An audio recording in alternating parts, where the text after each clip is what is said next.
here on CVM Television.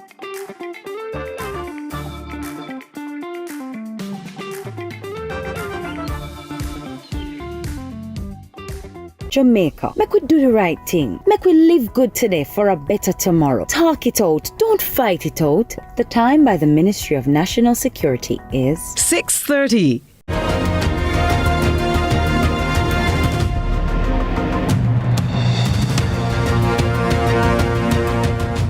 The Auditor General, Pamela Monroe-Ellis, says she has found discrepancies where the administration of the Municipal Social Assistance Program, MSAP, is concerned at various municipal corporations across the island. The real issue, the fact is, monies which the municipalities say they have spent to administer the program are not matched by the receipts to verify that they actually paid out these sums. In one case, one municipal corporation, the variance between what they say they paid out and the receipts to match, $52 million. We interrogate the issue this evening and speak to the head of the St. Catherine Municipal Corporation, His Worship, the Mayor, Norman Scott.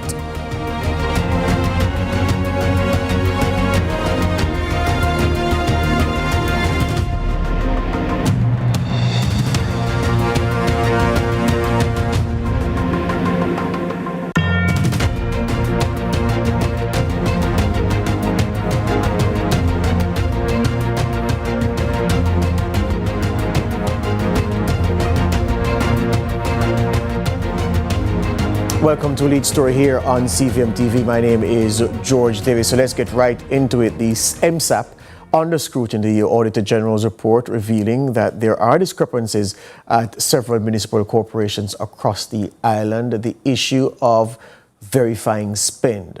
Municipal corporations say they spend X, and yet when you look at the paperwork to match what they say they paid out for work done, the receipts are falling woefully short.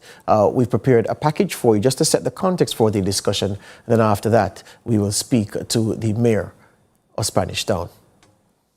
The central government normally hogs the news headlines, but of late, municipal corporations have been aggressively competing for their share in the news run. Over the last couple months, the KSAMC has faced much backlash over the management, approvals, and even conduct of some of its members.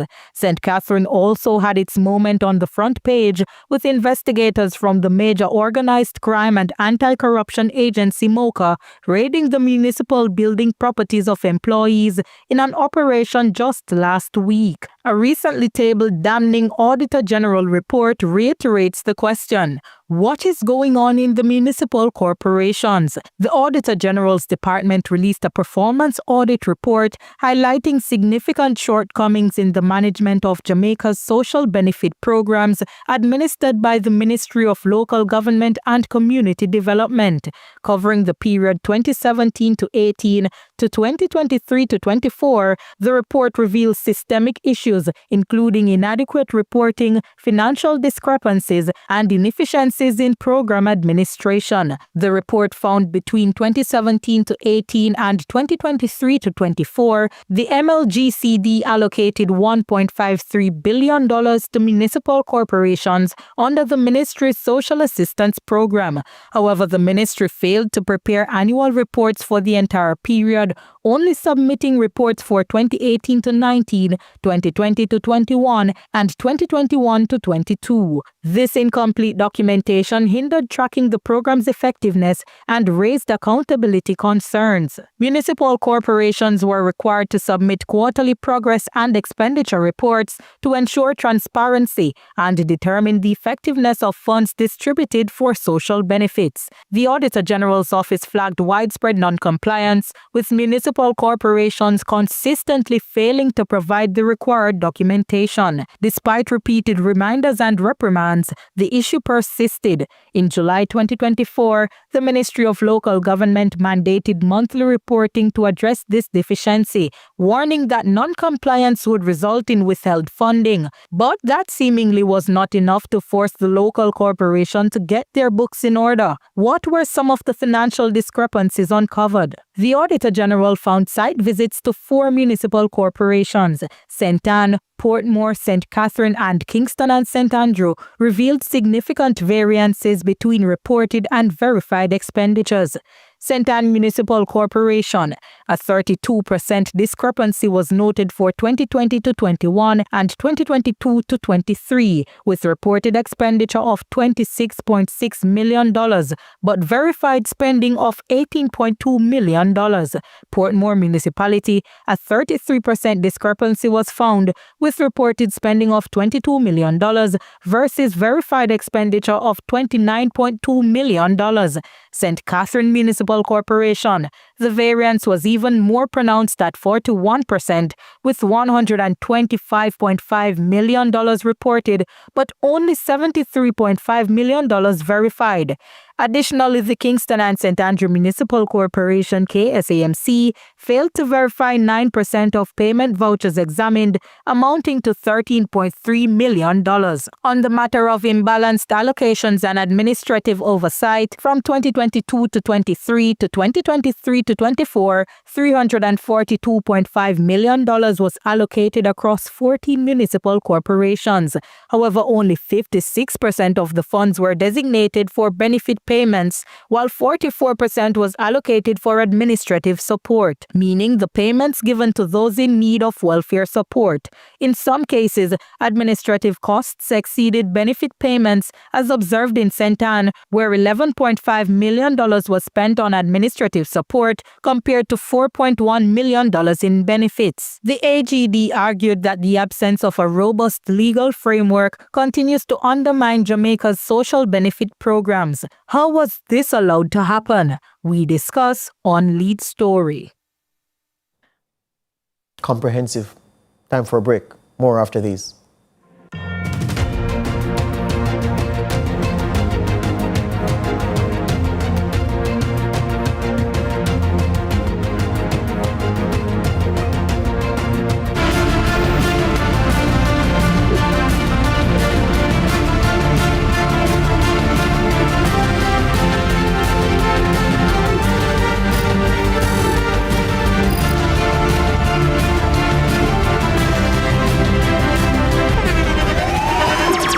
The internationally acclaimed On Stage with Winfred Williams. At a new time, Saturdays at 8 p.m. on CVM TV. So much more than entertainment. Every dream conquered is another dream game. I land and I fly again like a jet plane. Headed straight in your direction, 'cause I'm wiser, one step closer. I'm winning 'cause I work so hard. And the music keeps on playing, and the people them I say we are my show tonight. Oh, what a feeling! Don't stop dreaming. Keep on believing in the power of the feeling. Whatever you want, take a chance. Song in your heart, step in your dance. You got the spark, don't fit the dark. Shine your lights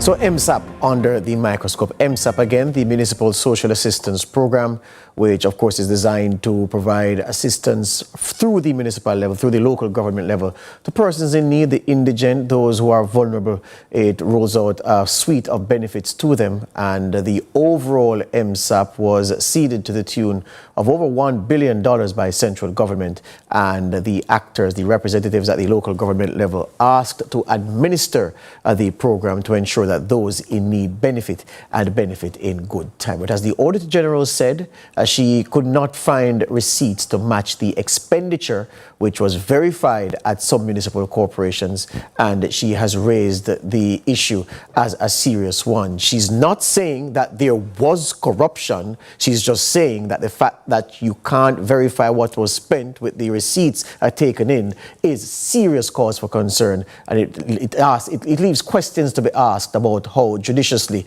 the resources are being expended. The chairman of the St. Catherine Municipal Corporation, the mayor of Spanish Town, Norman Scott, joins me this evening to to defend his municipal corporation against what the Auditor General says is a $52 million variance between what was spent and the receipts to verify that level of expenditure. Good evening, Mayor. Welcome to the show. Good evening, and let me just say to you, I'm not here to defend, I'm here to clarify. Well, in clarifying, you can defend, not a problem. So here we go, Mayor. The Auditor General says you spent about $120 million over the period, but she can't find receipts to support 125.5 to be precise, verified expenditure 73.5, the variance 41% of the total. 41% of the total they can't verify. Is this true? The fact is, the Auditor General's team visited the council and they did go through with the various departments to ascertain all the benefits that have been expended under the MSAP program. It entails 3 programs. The Councilor's Assistant Admin Program, the Back to School program for students, and also a Housing Assistant Program. All of these programs are rigorously enforced from the municipal corporations. And although I'm hasten to say that one of the issues that I find we need to have more persons with capacity building in the municipalities. So that is a shortfall. And that is something that needs to be looked at in order to prevent going further having these kinds of discrepancies. Now, after the Auditor General's team came and did their audited examinations, they left and they generated what they call an audit query, which came back to us, and subsequent to that, all of the discrepancies, all of the documentations that were not found at the time were made available. I don't think the Auditor General's team came back to have the audit query updated. But we have all found everything in place and are very much available for the team from both the Ministry of Local Government, because they also have an audit team too, and everything are in place to substantiate all the expenditure for all the various benefits that were given. So let me get you clear, Mayor. Let me get you clear, Mayor. You're saying that at the point where the Auditor General's matching of receipts against expenditure, that the publication then of a $52 million variance was done with incomplete information. Is that what you're saying? Yes. Yes. And you're saying that at that point when there was incomplete information, further information was requested and you satisfied all those requests? All those information are available now at the council. So that $125.5 million spend, which the municipal corporation says was done to assist those people across the various segments under MSAP, that $125.5 million, the Auditor General has subsequently been furnished with paperwork to match. No. They have not come back to substantiate these documentation. But they made contact to say that they will be coming back. They have not come back since. All right. So what could we say? They are available. Hold on, Mayor. I want to make sure that people are very clear.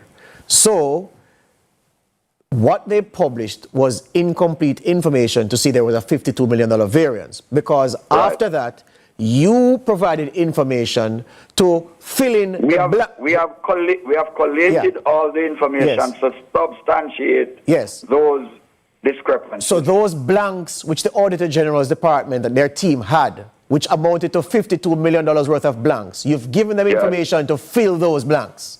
Yes. But they have not come back now to verify that, but you've given them the information. You've satisfied the request for information is what you're saying. Again, they have not come back, therefore they would not have gotten them. The information are at the council. Yeah.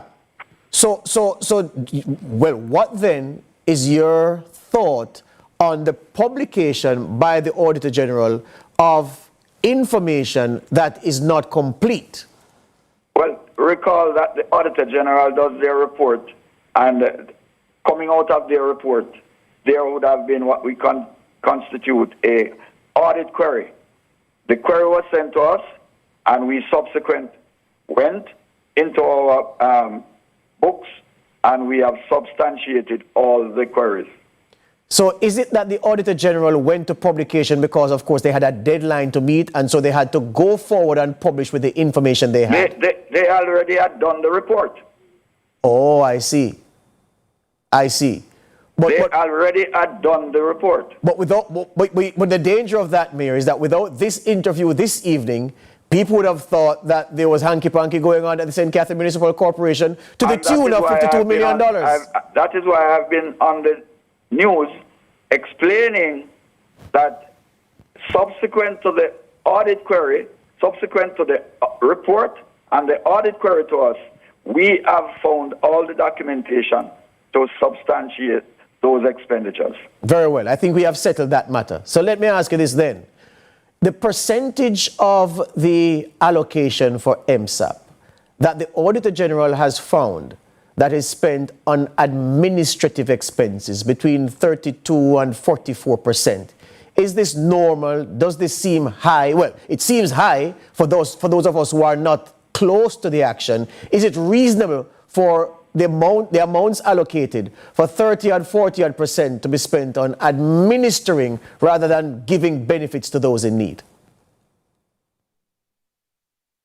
Again, as I said, I am of the view that the capacity to deliver the kind of benefits that are to be derived, the municipal corporations are awfully short on capacity to do these things. And what do you mean, Mayor? I want you to get lower than that, lower than saying capacity. Give us the brass tacks. What do you mean in plain language? In plain language, we need more persons with the various capacity skills to administer these benefits. So you're saying that the high administrative expenses are largely due, partly due to the fact that you have a weakness from the perspective of the persons who administer the program, is what you're saying? Yes. And these weaknesses are manifest how, Mayor? What are the practical results of the weak capacity or low capacity of those who work on these programs? Give me some practical examples. It is why when the officers from the various audit departments come in, the things are not readily available. Invoicing, receipt, collation. The various ledgers, the various, in today's 21st century, there are certain things that we should not be doing to collate information. On paper, yeah.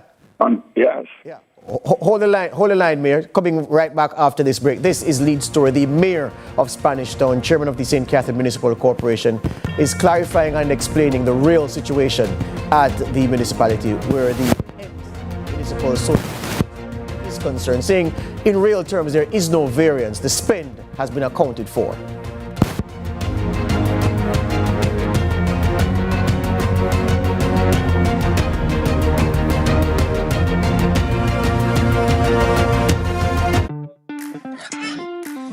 Hey you don't want no people in your business?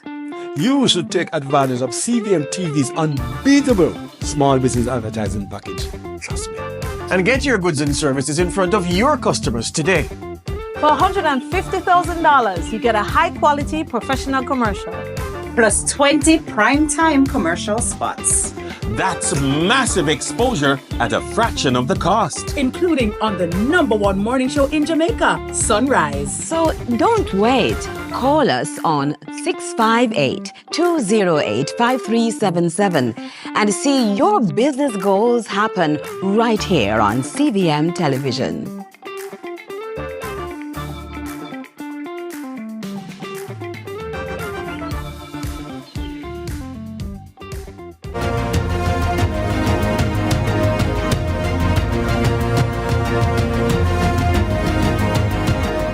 Welcome back. The Auditor General says she has audited the administration of MSAP, the Municipal Social Assistance Program, across various municipal corporations across the island, and she has found variances in what the municipalities say they have spent on administering the program and their receipts to verify the expenditure. In the case of St. Catherine, she says there was a $52 million variance found between what they say they spent in St. Catherine and what could be verified. But the mayor is saying that, well, the publication was really incomplete information published because subsequent to the initial visit or the visit by the Auditor General's team, the information has been provided to fill the blanks and that the expenditure has been accounted for with the matching receipts. He says the problem they have in the corporation is weak administrative capacity, which he says causes the administrative costs to be high to administer the program, and record keeping is one of the areas that suffers because, of course, people are keeping records on paper when in this 21st century, 2025, really they should be electronic. This is the first time the mayor is appearing anywhere on media to address the issue, and he says he felt it necessary to speak so that people don't have the wrong impression of what's happening at the municipal corporation where MSAP is concerned. Did I sum it up correctly, Mayor? That's correct. All right. Let me ask you this then. Recently, we saw MOCA make much of its visit to the St. Catherine Municipal Corporation and its investigation and the documents that it says it has taken custody of as it probes a significant fraud investigation, pursues that. What should the public take from that? Should the public start doubting the integrity of what goes on within the halls of the municipal corporation in St. Catherine? This is an investigation taking place, and I will not make any comments as it relates to what's happening. The team from the MOCA, they have raided the municipalities, and they are continuing their investigations. I will not say anything as it relates to the ongoing investigation. All I'll say, in 2016, a similar raid was done on the municipal corporation. Same documentation, computers, and all of that were taken, and eventually they were returned. And insofar as your own position is concerned, Mayor, do you have any personal anxiety about this or any other investigation related to fraud or anything of the kind at the St. Catherine Municipal Corporation in your capacity as Mayor? No, not at all. Also recently, we saw where in the constituency that you are set to be declared a candidate when the general election time comes around, there was a demonstration. But you said it wasn't an organic demonstration from people disgruntled in Southeast St. Elizabeth. It was contrived. What do you mean? Well,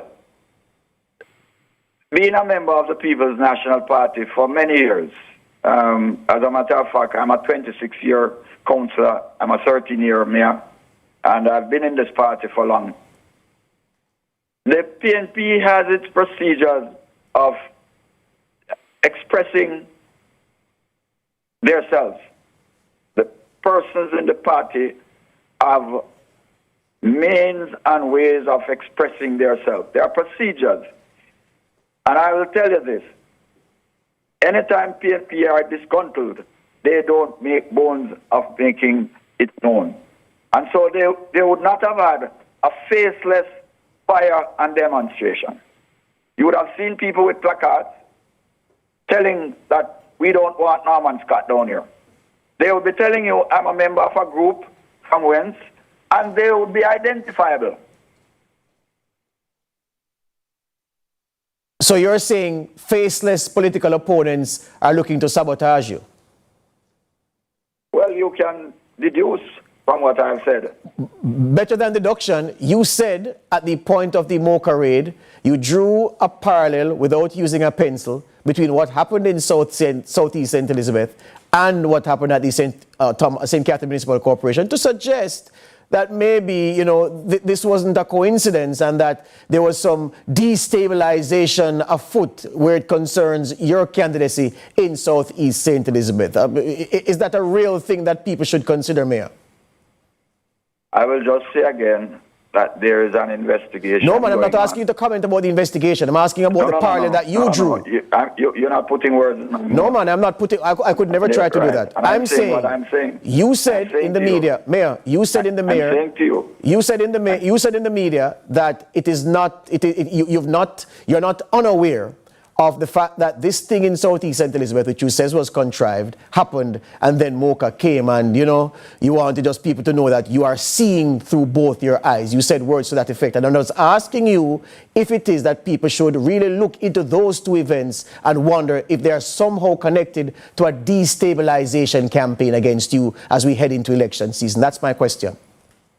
I'm going to say again that in 2016, just about 2 months before the local elections, there was a raid on the municipal corporation.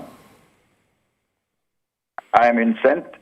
Elizabeth Southeast. On the Monday was the faceless demonstration. A couple of days later, there was a raid on the municipal corporation. Hear you on that. Hear you on that. Well, thank you for your time this evening, Mayor. All the best to you and your colleagues at the St. Catherine Municipal Corporation. Thanks for having me, and thanks for listening. Excellent. Mayor Norman Scott, he is the chairman of the St. Catherine Municipal Corporation. So here's what he explains.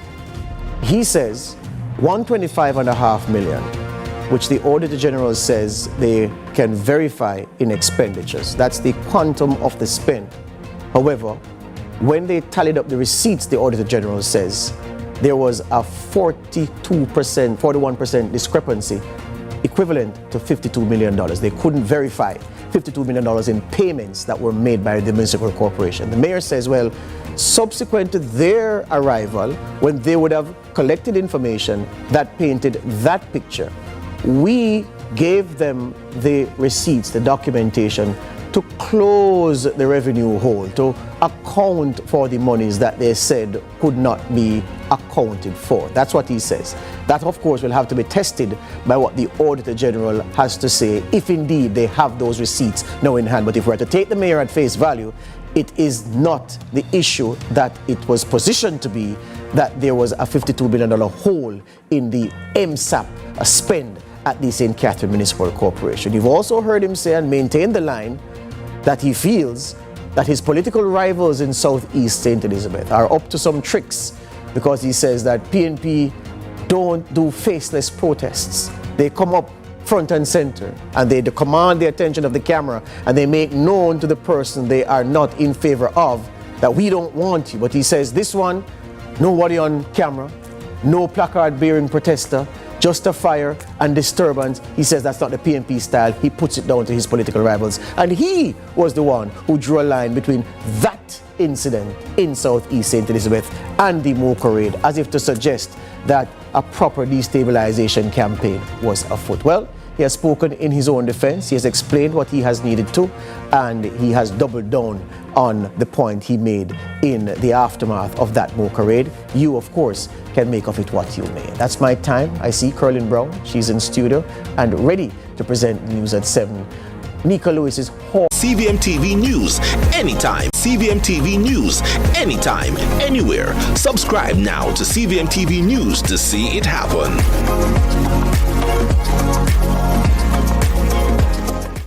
You can open a Sagicor Bank savings account from anywhere. Go online and open yours today. The time by Sagicor Bank is 7 o'clock. CVM News at 7, headlines Thursday, brought to you by Guardian Life. Live secure, live easy.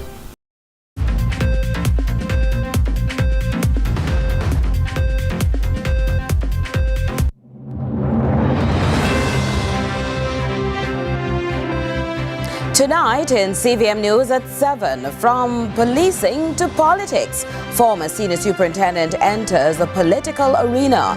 The country's faces a possible egg shortage. Dust nuisance raises concerns for Manchester residents. In the business report, the Caribbean receives its first air-chill poultry processing plant. While in sports, West Indies face Pakistan in first test tonight.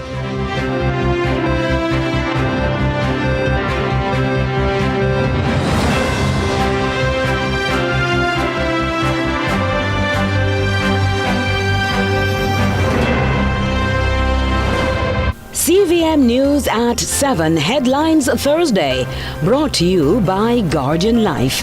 Live secure, live easy.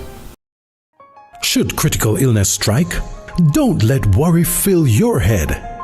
Say hello to happiness and goodbye to worry with Guardian Life's new Ultimate Provider Plan. Secure your medical expenses in the event of critical illness ahead of time, while benefiting from our investment portfolio and so much more. Give yourself and your family the peace of mind you deserve with Guardian Life's new Ultimate Provider Plan today. And live secure, live easy.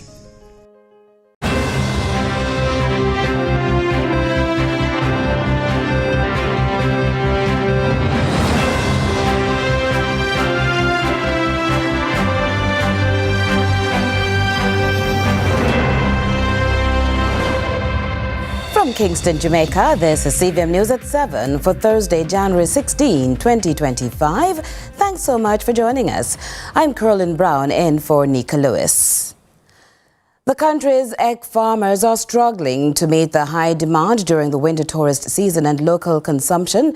In the face of this dilemma, an optional source on the table breaks tradition. Well, will the country's eggs sufficiency finally break under pressure, even from a combination with no wiggle room? Very closely with some technocrats, some very skilled people in the Ministry of Agriculture. We work closely with them and we monitor developments. That's President of the Jamaica Egg Farmers Association, Mark Campbell, who has operated an egg farm for some 44 years in Trelawney. From his vantage point, there is an overall scramble in the industry. In addition to an incremental increase in the consumption of this protein powerhouse over time and the hospitality industry's winter tourist season crunch, unfortunately, the calamity of Hurricane Beryl in July 2024 plus the normal Yuletide season crave up to mid-January 2025 created a gaping hole in what started as a crack in the demand-to-supply ratio island-wide. Jamaica has an average of 1 million birds across the island. And if they are producing at an average productivity of, say, 85%, that would be 850,000 eggs per day. Now, we have not seen that. Now, when Beryl disrupted normal life for the birds, they reacted violently to the excessive stress, cutting their output. We had predicted when we saw the shortfall in production that the birds would have returned by, at maximum, maybe the middle of August, but they just never returned. Those birds that were in the field that were laying at a productivity level of maybe 85, 90%, even 80, they fell to as low as 50. Under similar circumstances, vitamins, etc. helped. Not this time. Neither did the addition of some 260,000 new chickens between the end of September and early November to complement the aged and aging broods. Really caught in a bind here. And I cannot tell you today when to expect a return to normal production levels. So with the island's baking industry burning, while the USA still deals with its bird flu shortage with close to 100 million birds slaughtered, first choice for the alternative hatching eggs goes to its farmers. We are looking at how we may be able to give a reluctant nod to the importation of a small amount of powdered eggs to assist them in the baking industry. The People's National Party, the PNP, officially introduced retired Senior Superintendent of Police Steve McGregor as its caretaker for Kingston Central on Wednesday night in the constituency.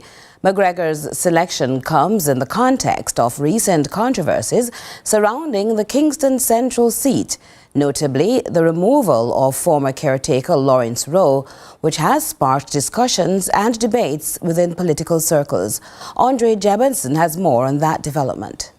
A year ago, when then Senior Superintendent of Police Steve McGregor was preparing to turn in his badge after 41 years in the force, CVM News was the first to report that he would be swapping the blue for the orange.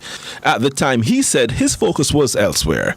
Well, here he was in central Kingston Wednesday night, telling the people why he should represent them in Parliament. The Commissioner of Police in 2010 said me to this central Kingston. I said I want a man to change the place because after the 2010 incursion, the place is gone. Me and my team brought murders from 68 to 18 that has never happened. And the kind of relationship that we ironed out with the people of Kingston Central is second to none. Central Kingston is familiar to McGregor. He knows the area well, having lived and worked there. However, what is not known to him is how the fallout from him supplanting Lawrence Rowe will impact his political chances there. Rowe won an internal race to represent the PNP in 2023. But McGregor, using a relay analogy, suggested Rowe was simply holding the spot for him. Not because I am the Usain Bolt after the relay. When we get that medal, there's a medal for everyone to include Comrade Rowe. If he stays, and the long train. The PNP said its Integrity Commission did not sanction Rowe's candidacy.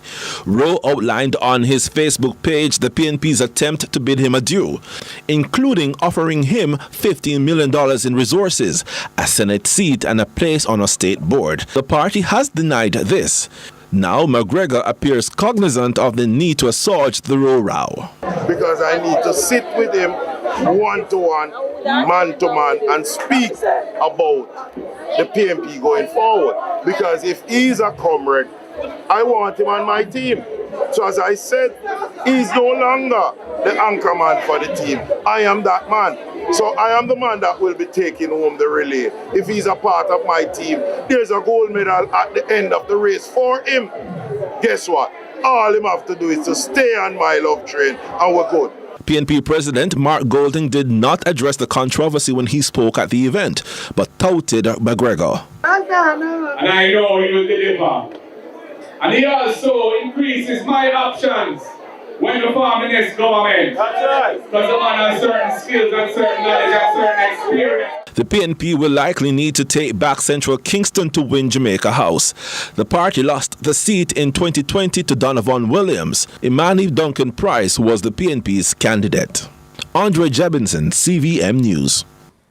The topic of gender-based violence has resurfaced in the West, with members of the opposition calling for stricter penalties to be enforced on individuals who target the nation's women. Trisha Gay Kelly has that story. Though the Jamaica Constabulary Force reported a decrease in major crimes for the 2024 period, especially in the Area 1 division, which includes Westmoreland, political aspirants are voicing their concerns around gender-based violence in the parish. The PNP's councillor candidate for the Cornwall Mountain Division, Abigail Malcolm, is pleading with women to take a stand. I'm seeing a higher range of domestic violence. You can attest to the murder in Rolling River, Miss Anderson, who was murdered by her husband. Then you go back as far as years ago when we had Dana Lee, who was killed. There's still nothing coming from that kid. Let us take a stand and protect our women. We're asking that justice be served and fair justice be served. Currently, The Offences Against the Person Act stipulates that anyone charged with aggravated assault towards women is liable to no more than 6 months imprisonment with or without hard labor. Malcolm believes this is inadequate in providing justice for the many women whose lives have been taken. She's appealing to victims of intimate partner violence to observe the red flags and walk away. As a woman that has faced domestic violence, I'm not comfortable because sometimes you go to the police station and you lodge a report and you hear that you can make only a report and they'll come and talk to the abuser, but it's just a talk and nothing's been done. And I realize when females are being abused, I'm not saying males are not being abused, but the hike of the female is getting too much. Her claim is supported by the PNP's Central Westmoreland Member of Parliament candidate Dwayne Vaz, who agrees that it has been a long-standing concern for female residents of Westmoreland. However, Vaz believes the laws are adequate, but are just not being enforced. As a result, he's urging victims to break their silence. So we're asking our women, whenever you're abused, if you find yourself in such a situation, you have to come out and speak. Don't be afraid to let the world know what is happening to you, because that is the only way it will be addressed, and that is the only way that these men will be punished for these crimes that they are committing. Vaz says he will continue being an advocate for women's safety. Recent times would have had a protest or a demonstration, I should say, in Savlamar with the women's movement along with myself and both female candidates in Central Westmoreland. And we had a demonstration against the same particular issue because of what was happening not only across the world but in Jamaica and in Westmoreland on a whole. So we're appealing to everybody. Let us love and nurture our women, not beat and kill them. Trisha Gay Kelly, CVM News. More CVM News at 7 right after this.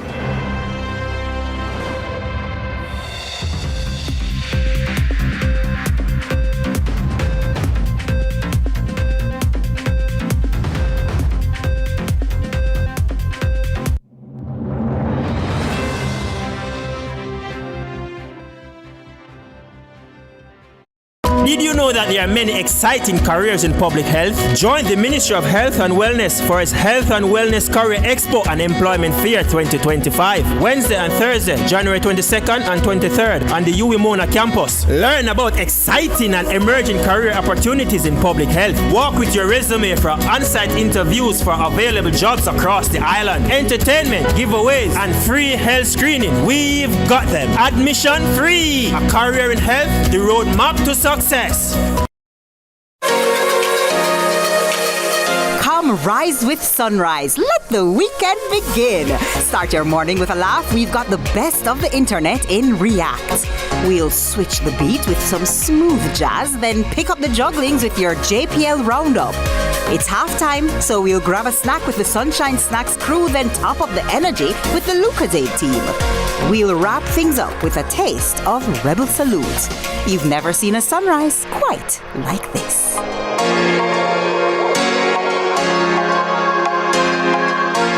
Number 3 versus number 5. The Spar Proteas march into the land of sunshine. Awaiting them are some of the world's best from the land of wood and water. It's Jamaica versus South Africa in a 3-test netball series, and CVM TV is the place to see it happen. January 18, 22 and 25, the National Indoor Sports Centre comes alive. Tune in to CVM TV to see two of the best in the world go head-to-head in this titanic battle. Don't miss it. Sunshine Series, brought to you by KFC, Ray and Nephew, Chris and Charles.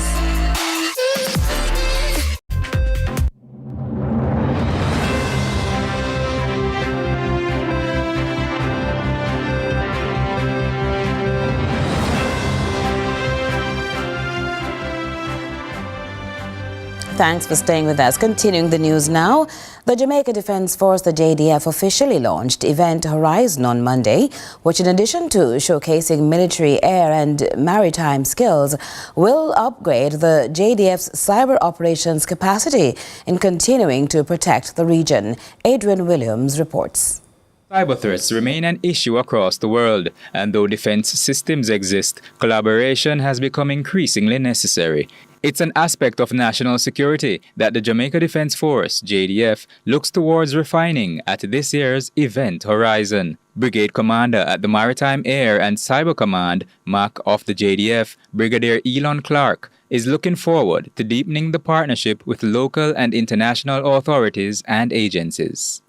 Incorporating cyber operations challenges us to think innovatively, collaborate seamlessly, and strengthen our digital defenses as a united front. With over 14 nations participating in the showcase, Clark remarks that its purpose goes beyond just the public spectacle. These scenarios are not mere simulations. They represent real-world challenges that demand coordination, innovation, and decisive action. May this exercise serve as a reminder of our collective potential when we stand united.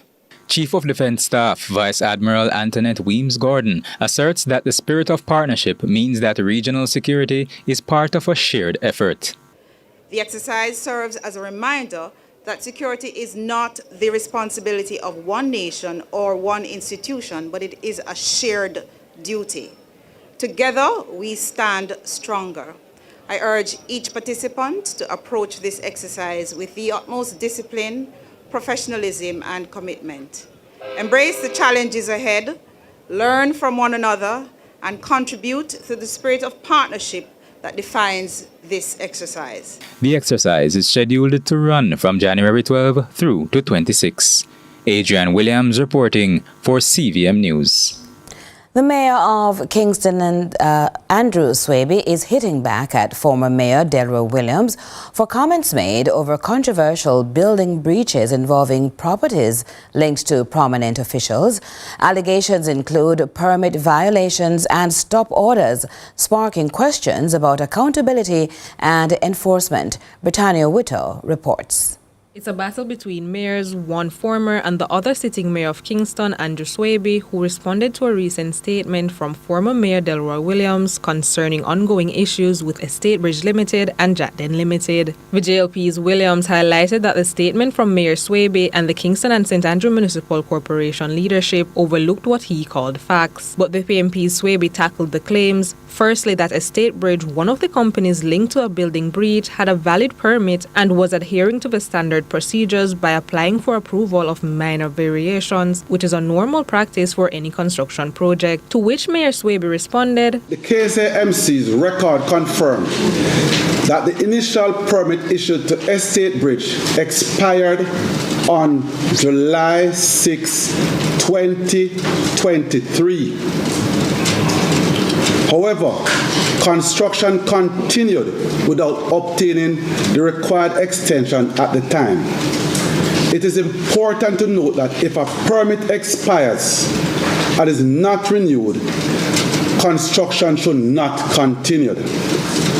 This occurred under the leadership of Deputy Mayor, who was mayor at the time and responsible for the administration of the council and its committees. The 2 Waycliffe Close Estate Bridge residential property linked to Prime Minister Andrew Holness was found in breach of the building permit by the KSAMC during the first inspection by the Integrity Commission's Director of Investigations. Meanwhile, the commercial property on 18 Lyndhurst Road belonging to Council of the Maxfield Division, Dennis Gordon, received a stop order after it was discovered that 3 stories were being built and not a 2-story structure as was permitted.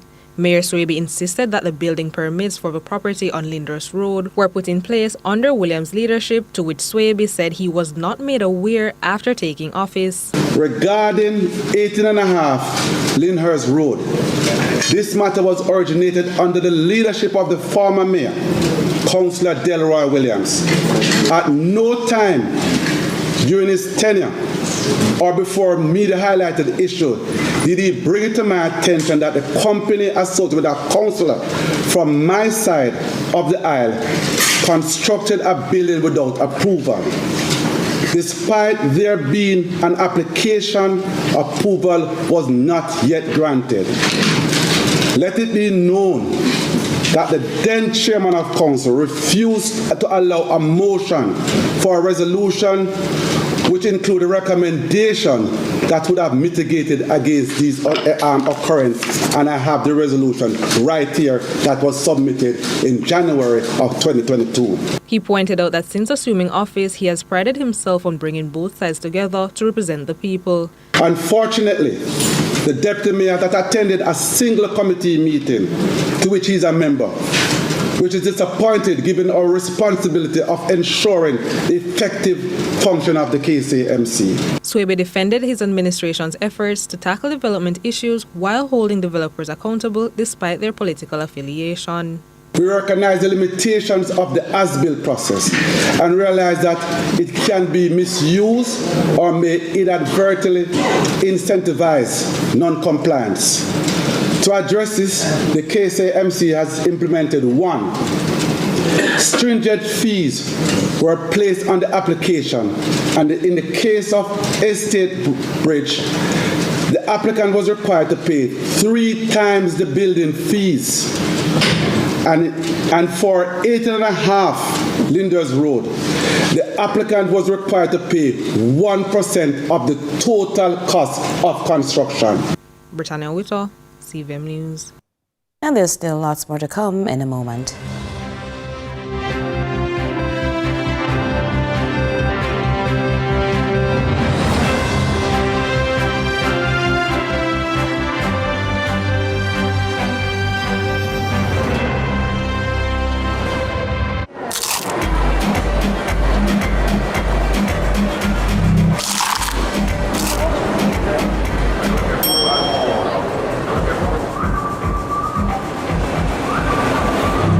Whatever the crunch you want with KFC's popcorn chicken. Delicious, crispy, irresistible.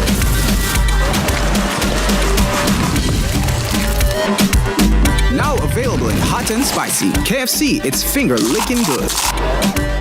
No more fear of missing out. CVM TV News is on YouTube. Get up-to-date news, sports, and business content at CVM TV News anytime, anywhere. Subscribe now to CVM TV News to see it happen.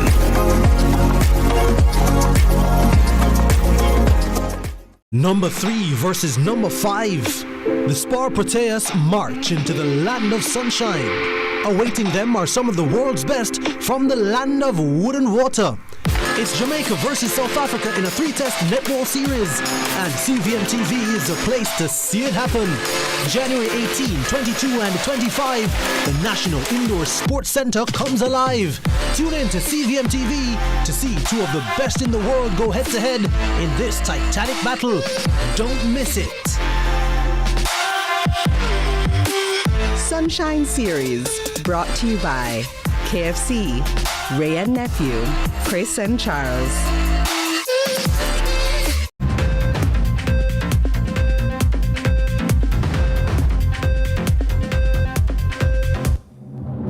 Welcome back. The annual National Leadership Prayer Breakfast today at the Pegasus Hotel saw the country's leaders and various industry players exploring the theme Righteousness, exalts a nation. Courtney Lewis tells us more. The 45th National Leadership Prayer Breakfast brought together Jamaica's political leaders in a time of worship. Under the theme Righteousness Exalts a Nation, it's the annual attempt of the church to inspire change in the country, lifting the Prime Minister and the opposition leader in prayer. The event saw the reading of scriptures and intermittent praise as the keynote speaker made a call for greater integrity and crime reduction. We have nurtured many, as we'd say in Jamaica, with dog hearts, who scam, murder, rape, abuse, and destroy. We have glorified immoral, materialistic, bling lifestyles and are ranked 69th least corrupt among 180 countries on the Corruption Perception Index.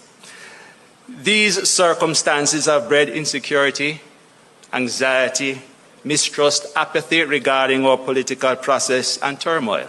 To remedy this, he makes an appeal for righteousness and an address to social concerns, including broken homes.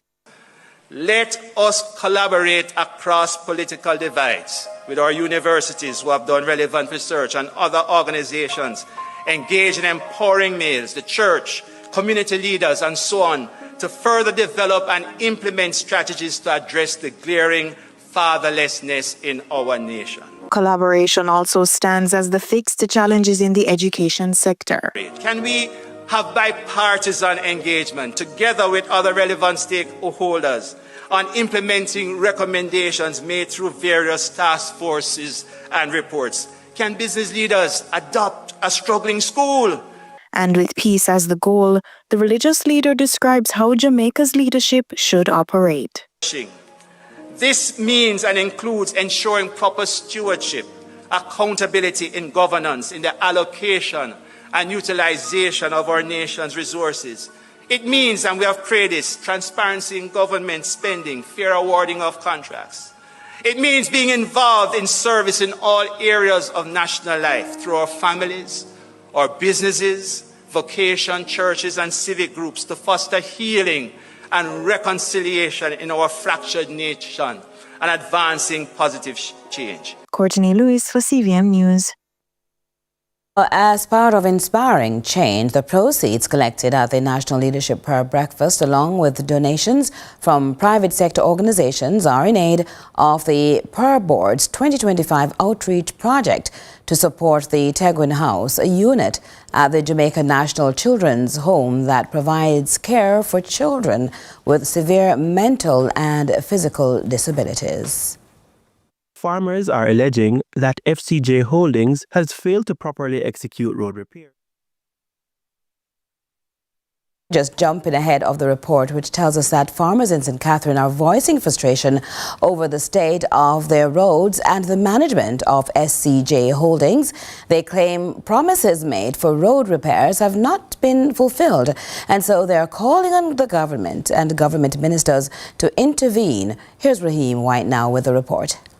Farmers are alleging that FCJ Holdings has failed to properly execute road repairs, leaving the road vulnerable to further damage due to the absence of drainage. Farmer and resident Samuel King says the minister promised action months ago, but is yet to deliver. We are trying to get the minister to come here once again.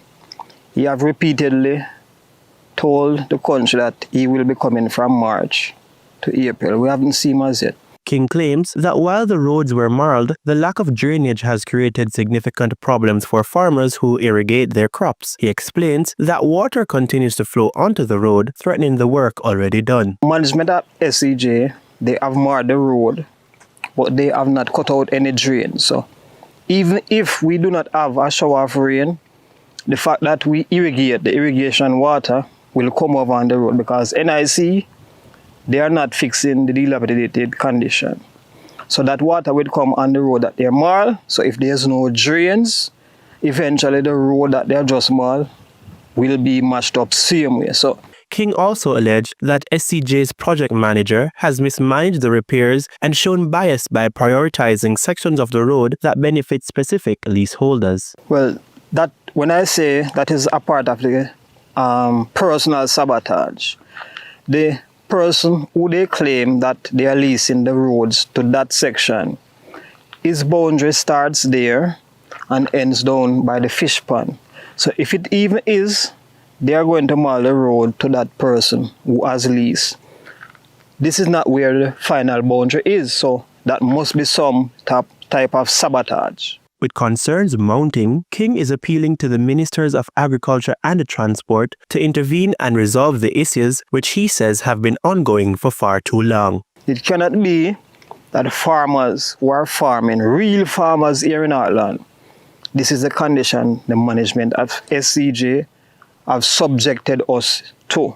While the so-called false farmers, they have gotten pretty roads, and we have gotten Highway 6000 without drains. Raheem White for CVM News.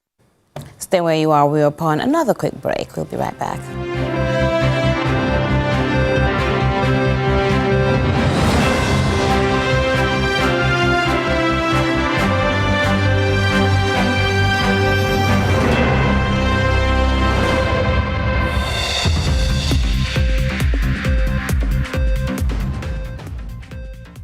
They're Feud's biggest fans. We love Y'all had to get some fans. Join the club. So I decided to do something special. But it really matches his skin. Which is scary. Family Feud. I look like a tattoo on this big Italian dude's chest. Brought to you by SLB empowers my future. We a big deal when we touch the ground. Yeah, a KFC when we're pulling up. Anything for the taste of a KFC, big deal. The time by KFC is 7:30. Come rise with sunrise. Let the weekend begin. Start your morning with a laugh. We've got the best of the internet in React. We'll switch the beat with some smooth jazz, then pick up the jugglings with your JPL roundup. It's halftime, so we'll grab a snack with the Sunshine Snacks crew, then top up the energy with the Lucozade team. We'll wrap things up with a taste of Rebel Salute. You've never seen a sunrise quite like this.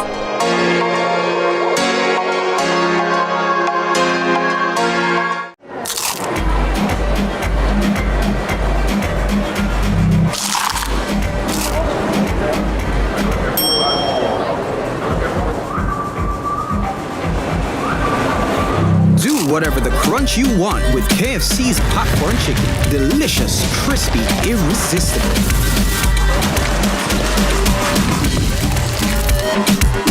Now available in hot and spicy. KFC, it's finger licking good.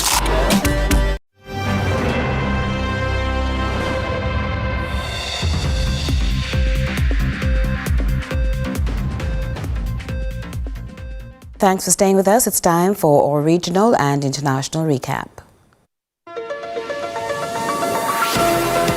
We begin with news in the region. In Trinidad, Heritage Petroleum says it will conduct its own investigation into the root cause of the Rig 110 incident. During a sitting of the Public Accounts Committee of Parliament, the company's Chief Executive Officer, Eric Kaskula, noted that their investigations have not yet commenced, as the rig is still unstable and unsafe to board. More from TTT News. Able to access the rig yet in order to determine what the root cause may have been, and that's because the rig is currently unstable and would be unsafe to board. And so at this time, OSH is beginning their investigation. We are working on supplying the documentation that they have required, and we will obviously conduct our own investigation, as will, I expect, multiple other entities. On December 22nd, 2024, Rig 110, an asset operated by Well Services Petroleum Company Limited, partially collapsed into the sea. 74 of the 75 workers who were on board the rig at the time, aside from one individual, Pete Phillip, were successfully evacuated. Minister of Natural Resources Vikram Bharat highlighted ongoing efforts to tackle illegal mining activities in Guyana, particularly cases involving small miners encroaching on other stakeholders' properties. The minister also revealed measures to ensure small miners can access land independently. That report from Newsroom Guyana. In some cases, the property holders will give permission to the small miners. And you know what happens in the interior. There is no proper agreement. And when that small miner finds gold or finds a string, as we say, in the mining area, then those persons are evicted or they're put off the land. And that is why we would have recognized that, and that is why we went on this process of ensuring that small miners can access their own blocks too, that they can have access to land. Over the last 2 to 3 years, we have done lottery in the Bartica area. We have done it in Region 1. We have done it in the Madhya area. And put together over the last 3 to 4 years, I can say safely, over 1,000 small Guyanese miners now have access to their own blocks.